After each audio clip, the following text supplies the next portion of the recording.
start working on others' desires in your mind as a result of comparison and jealousy. You may never have felt the need for a refrigerator in your house, but if your neighbor buys a refrigerator, immediately you will feel that you cannot do without it. And immediately you will find all the reasons in the world why you need a refrigerator. All these days you are managing without a refrigerator. Nothing has changed.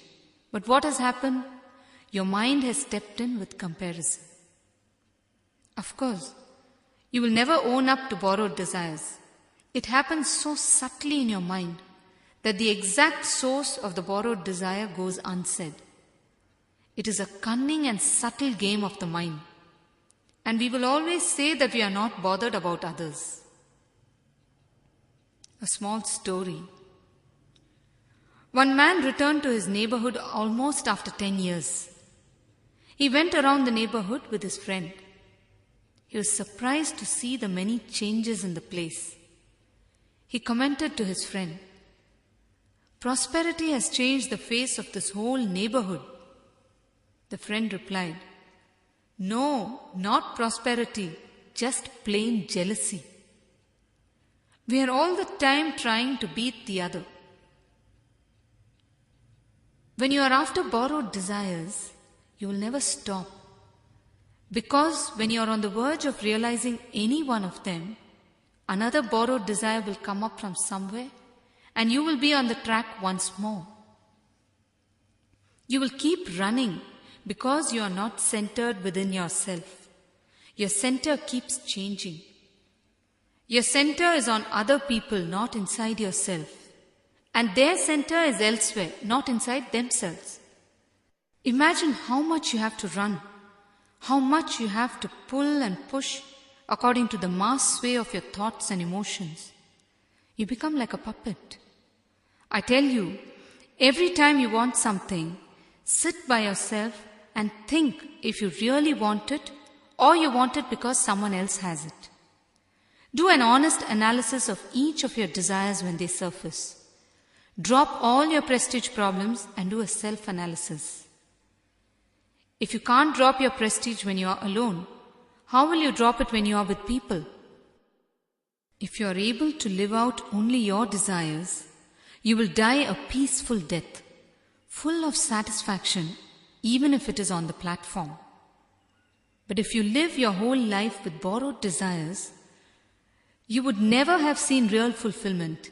And even if you are living in a marble house, you will have a prolonged death, pulling and pushing, unable to get liberated from your unfulfilled borrowed desires. In Jainism, there is a belief that when you are born, the entire quantity of food and energy that you will need during your lifetime is sent along with you. This is a way of saying that whatever your true requirements in this birth are, existence equips you with the energy to fulfill them before sending you to planet Earth. But when you start using this energy to realize borrowed desires, you start feeling that nothing has been given to you, that nothing is enough. You feel tired, exhausted, and frustrated that nothing is happening. This is how the problem starts. You see, there is a difference between needs and wants. Your needs are already taken care of in some way. It is possible to satisfy your needs, but it becomes impossible to satisfy your wants because they are changing and unclear all the time. Every time one want or desire is fulfilled, 100 more come up. It is our nature to desire endlessly because continuously we are seeing what others are having and wanting all that for ourselves. You may not own up to this fact at the outset, but if you deeply, sincerely analyze yourself, you will see that this is true. Your mind plays so cunningly and passively that you will not own up to this at the first instance. For example, you go to the shop to buy a fan for your house, but on the way you meet friends on the road, and they tell you that they are going to buy some other things in other shops. Immediately you are tempted to buy them, and so you change your track and go and buy along with them. And then you find that you don't have enough money to buy your fan.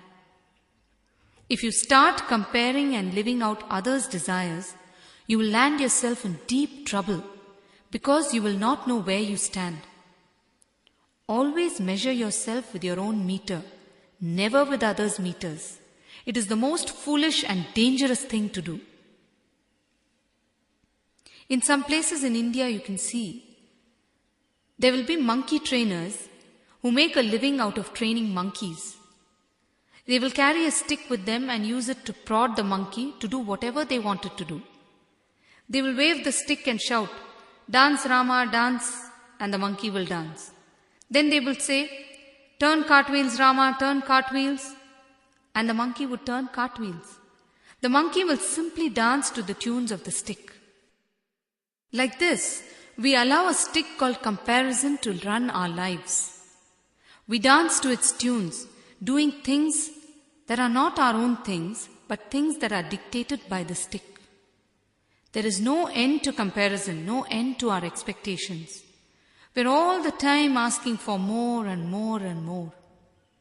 You're constantly in the rat race.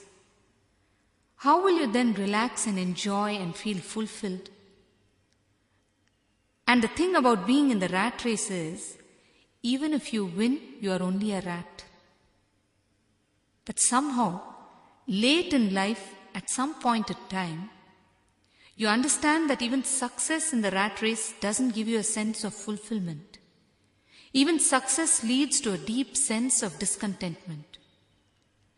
This is because, while you may have fulfilled all the material desires in the outer world, you have ignored your being all the time. The call of discontent is from your being. When you understand that, you turn towards spirituality even if it is too late. But when you don't understand that, you turn towards depression because you don't know where you are missing. You don't know where the thread is. You don't know where you lost it. You don't know where you went wrong. I can tell you from my experience, existence is always showering upon us. There is such abundance, but we are so well trained in the discipline of discontent. We have become so insensitive to what we receive.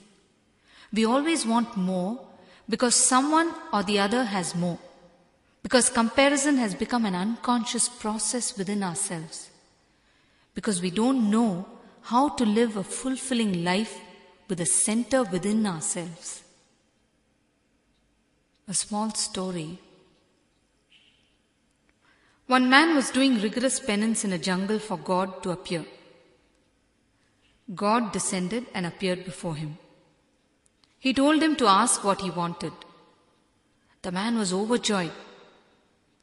And he told God that he was a landlord and that he had lost all his wealth and that he wished to become wealthy again. God took pity on him and said that the following day, if the man ran from dawn to dusk, all the area covered by him would be his. The man was extremely happy. The next day he started running even before dawn. He ran as fast as he could. Close to noon, hunger beckoned, but he didn't pay heed and he kept running. Early in the evening, thirst and fatigue gripped him, but he was goaded on by the thought of the neighboring landlord who owned many acres of land. Pictures of all his wealthy contemporaries came to him and he ran on. He ran and he ran and he ran. A little before sunset, he felt giddy and weak, but he managed a few more steps. At twilight, he faltered and fell dead. This is how we live our lives. This is how we all live our lives. We run the race without even stopping to think why we are running.